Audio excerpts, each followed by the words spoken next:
Hello, thank you for joining Leaders in Clinical Research today. Today we are speaking with Charlotte Picker.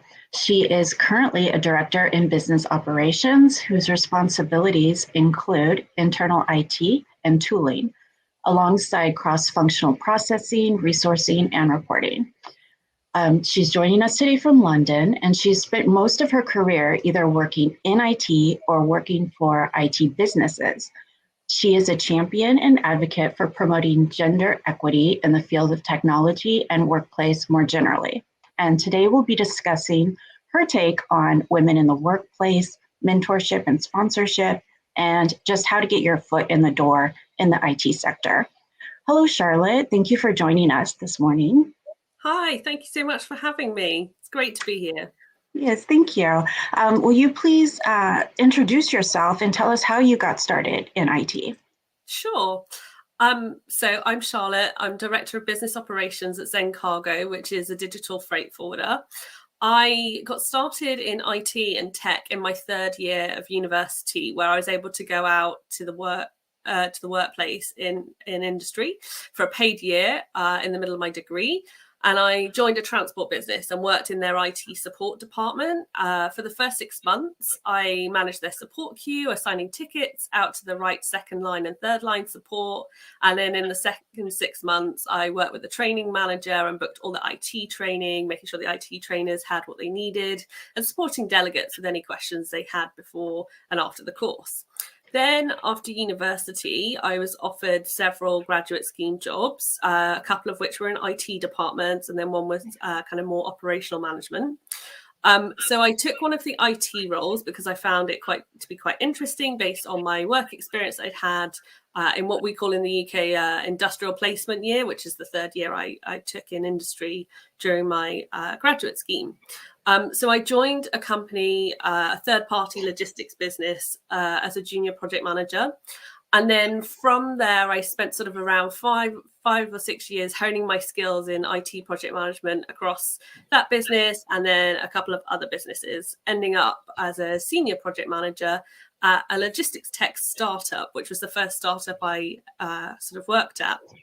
And then dealing largely with some of the most complex projects for retailers and consolidators in the logistics tech space that this business operated in. And then I also ended up learning kind of the tech of not only the company I was working for, but then when we acquired several businesses, I ended up learning the tech and how they worked and how we delivered projects from those businesses. And then as the tech business scaled, I was promoted a few times and I did various other roles outside of IT project management. So I then went into commercial management on an international scale where I wore sort of multiple hats and split my time between Asia, London, and the US, where we'd acquired a business. And then I was seconded to deliver the first ever business transformation program that this particular business had done. So all the acquisitions were on different CRM platforms. And so my task was to program manage the single CRM and then also put everybody on the same revenue calculation engine. On the back of that, I then hired a team and embedded them into the organization. And I then went on to look after global demand planning and headed up the global PMO. And I also did some special projects for the chairman of the board and the executive team. Then after 5 years in that particular business, I was then ready to take a diagonal move, and I went and worked for a major luxury department store in the UK and went back into IT project management. One of my big achievements there was I rolled out Salesforce across all of the customer engagement teams, which include their stores, marketing, contact center, their distribution teams, etc. And I also kicked off another project there where I replaced their POS, so their tills or their registers. Then after a few years, I then decided that I wanted to go back to kind of a more startup type business, which was a retail tech business. But unfortunately, the pandemic had other ideas for me. And so unfortunately, I was made redundant very quickly because of that. And then I went and spent 12 months in a luxury e-commerce retailer where I led the product strategy and execution for the Salesforce tech team. And I also did some other pieces around clienteling and loyalty. And then I set up a new warehouse management system program before my contract ended there. And then currently I'm at a scale up, which is Zen Cargo. I've got a team of 4, and internal IT and tooling is just one of the pillars that I look after in my area. And I've been there for 6 months and I'm loving it. And I guess that's me to date. Oh, that's wonderful. You have such an extreme, like, wide range of experience. It's amazing. You've been everywhere and kind of done everything. And that's amazing. The rollout of Salesforce, that couldn't have been easy to do. No, it was not. But some of our listeners or audience may not know that you and I actually met through a mentorship program, and you have been a mentor for me as I entered more of the IT side of clinical research. So I'd like to ask you the question, have you had mentors or sponsors along the way in your job progression? Yeah, absolutely. And actually, I've recently written for our company newsletter an article about my journey with mentoring, as it's International Mentoring Day today as well. So happy International Mentoring Day to you. My first encounter was with someone who offered me mentoring. They were an amazing COO that I worked with, but I didn't really kind of progress it as much as I should have. And safe to say, I didn't really kind of understand what it was at that early stage of my career. And it was typically something that very senior people had. And I didn't really understand kind of how committed I needed to be and the effort I needed to put in. And so I guess to add to that, I've also never really experienced a formal mentoring program in the workplace. However, I did get to be part of a team to set up one in an organization, which was super exciting, and leveraging my experience from the kind of mentoring programs I work in now in my free time. But I would say kind of like the best experience I've had as a mentee was through the kind of first program that I went to, which was through something called LMF, which is Like-Minded Females. It's it's a charity that's led by a lady called Sonia Barlow. Definitely recommend looking her up. She has various programs across the world. And I was in that first intake of that program, and I had this great mentor, and we came from, like you and I, completely different industries. But the thing that we had in common was that functional experience, so that kind of business change and project background. So she was able to give me really good advice, but from a different point of view and a different industry mindset. And then I since went on to mentor myself on that program. And then also, as you alluded to, we met on the Read Women in Tech program, which I've been mentoring on for a while. And I also have my own mentor on that program too. Again, somebody completely in a different industry, but has similar functional types of experience and just super inspiring. And I get a lot from her. I've also had some incredible managers and leaders along the way who've mentored me, a lot of the time without using the word "I'm going to mentor you," but based on what I understand mentoring to be, like I know that's what they've been doing. And then subsequently, I've also had some great sponsors, and albeit at the time I didn't recognize that they were sponsors until after the fact. I'm probably more tuned into when I'm being sponsored and when I'm not now. And then again, like mentoring, I've never really experienced that formal sponsorship program in the workplace. It's mainly been informal. And so that is a good point, that you kind of separate the mentoring and the sponsoring. And my understanding of sponsorship is that it would be someone that mentions your name in a room of opportunities kind of thing. So they're promoting you. But how do you get a sponsor, and what is really the difference, I guess, between mentorship and sponsorship? Sure. So the way that I would describe the difference is that mentorship is about advice and guidance, whereas sponsorship is about advocating and defending you when you're not in the room. So typically you might not know you're being sponsored because you're not in the room that you're being sponsored in, if that makes sense. Yes. Yeah. Okay. And then in terms of, I think your next part of your question was around how you go about kind of finding one. Yeah, how would you even know? Like you said, you may not be aware that you have a sponsor. So how would you go about finding that? I guess what I'd say is exactly what you've said. In my experience, that you don't find them, they find you.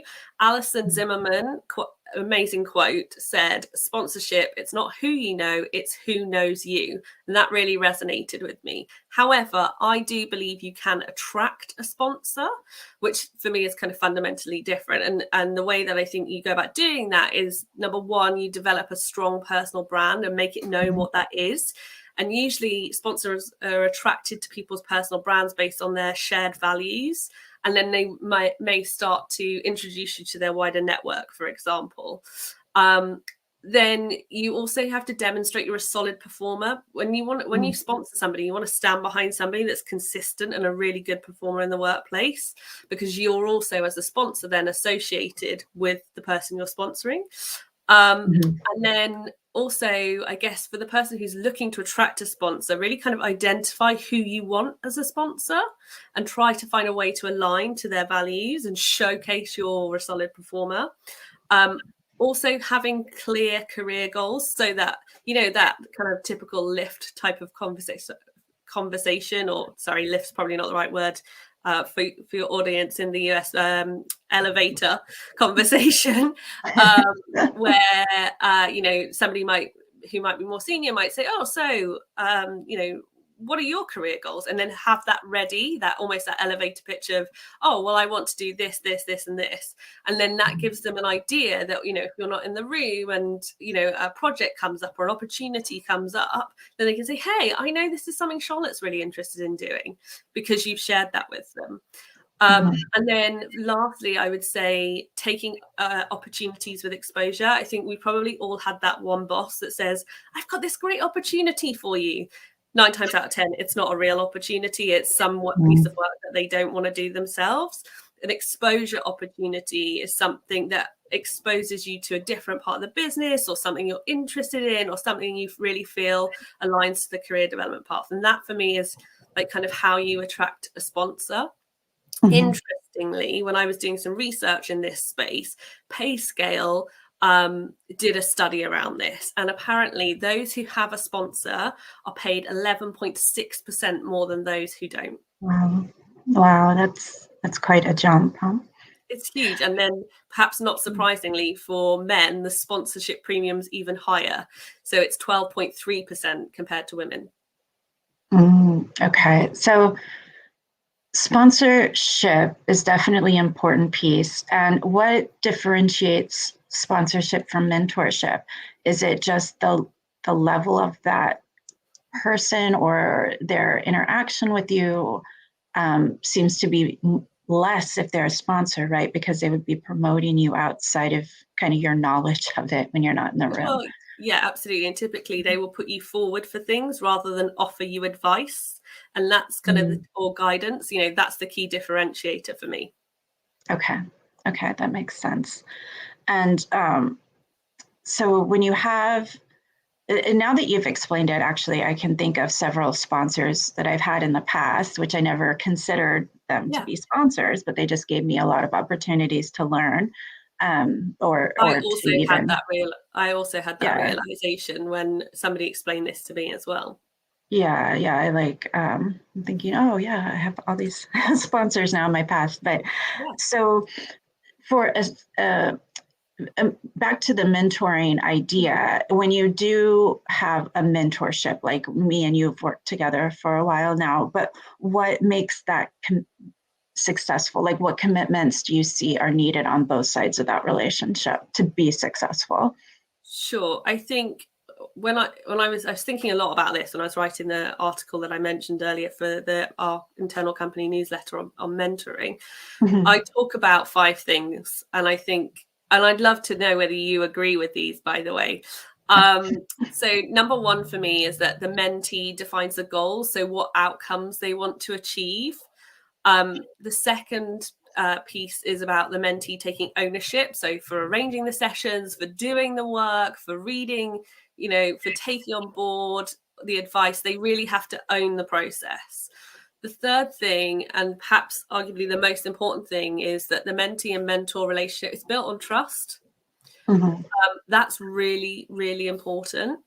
particularly where, you might be in a workplace mentoring scheme and, you have to trust the person that you're being mentored by is not going to go and say to your boss, oh, do you know what? This person I'm mentoring has said this about you, And so the trust is really important. And then the next thing I would say is that the mentor's advice and guidance should be an enabler for the mentee to think strategically and be intentional with their plan of action to execute their goals. And then lastly, I would say that the mentor will enable you as the mentee to really accelerate your learning through the experience, through their experience as well, through their network and through the advice, whilst kind of like pushing you out of your comfort zone. And of course, giving you lots of learning recommendations as well. Yeah, I agree. A close friend of mine, Sophie Johannan, does a mentoring series on Clubhouse. We'd love to have you check it out sometime when you're available. And she often talks about that trust issue, right? Because sometimes you're talking about not necessarily personal, but things that you wouldn't want your boss to know, or maybe you are more ambitious and your boss doesn't know your ambitions fully and you're trying to learn how to communicate that. You don't want someone to go and spread rumor or say things that aren't true about your goals. So it's really important to know you have a trust. Equally, it's not just about your boss, right? It's about, maybe your colleagues. You don't feel necessarily comfortable that you would want your colleagues to know kind of like the things you're struggling with that you're seeing your mentor for advice for. But equally, the mentor also has to feel trusted by the mentee, because they will share a lot of their experience, and some of it perhaps they're only sharing with you for a very kind of particular reason, might not want that shared more broadly. That makes sense too. Yeah, I think each mentor-mentee relationship is so unique. I agree, 100%. Yeah. And I think it's wonderful that you shared in the beginning that you also have mentors. So it's not just that you fit into one box of, I need to learn about this, but you're also open to teaching at the same time, right? You have to be both the teacher and the learner. So I think that's wonderful. I think reverse mentoring, so where you're like learning stuff from each other, that's really important. And actually, arguably, that's almost more powerful than having that one directional kind of mentor-mentee relationship, in my experience, at least. Yeah, and something that I've learned recently, I don't know if you've found this helpful, is that sometimes younger people are actually really great mentors because they maybe know technology in a way that I don't know, or they use it in a way that I haven't thought of using it before. So age also doesn't really have anything to do with it. It's just being open-minded to learning from different perspectives. Yeah, I think you're onto something there, right? Because I think, as I mentioned, when I first encountered mentoring, it was very much something that was for very senior people. Like, it was, you had to be the more experienced person to be the mentor. And I think about like the people I have mentored over the past few years. I've mentored people anything from the age of like 20 years old to the age of 50. And my age is somewhere in the middle of that. Like never reveals her age, right? I think people who are older than me and willing to be mentored by me, again, they are learning something different from me, but vice versa. Like I'd also be willing to learn something from somebody younger than me too, or older. Yes, yeah, it goes both ways. That's great. And so we're about to wrap up, and I just wanted to get a few more questions in if you have the time. Yeah, absolutely. For women that are looking to enter IT, or for those like myself that kind of did a mid-career pivot into IT, what kind of advice do you have? So it's a great question. I would say a few things. So the first one being, don't be afraid to ask questions and challenge the status quo. Some of the organizations I've worked in, particularly where I've been working in an IT department, it's been very male dominated, and in some respects, which might sound slightly ironic, but quite old fashioned. And so I would say just don't be afraid to ask questions and challenge the status quo for sure. particularly in those kind of more older businesses with a more established IT department. I'd also say don't be off-put by what I believe to often be kind of more male language used to describe job roles, when you're applying for them.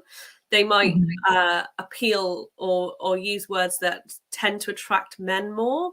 And this is something that I've read a lot about and have had many conversations with a lot of female leaders in IT in my network. And so I would say just don't be intimidated by that. And also, you're never going to be able to tick all the boxes all the time. And women are notoriously bad, whether it's applying for IT or not, of wanting to match every single requirement on a job description. So same is true for that. I'd also say be an advocate and support other women in IT in that organization. It's really powerful to have that women in IT or women in tech kind of network, whether it's a formalized thing or an informal thing. Get a mentor. Also, like to learn from experience of other people who've gone through the path of working in IT. And then I guess the last two things I'd say is not all IT or tech jobs require you to be a coder. So I've never coded anything in my life, but I've worked in IT departments and tech businesses.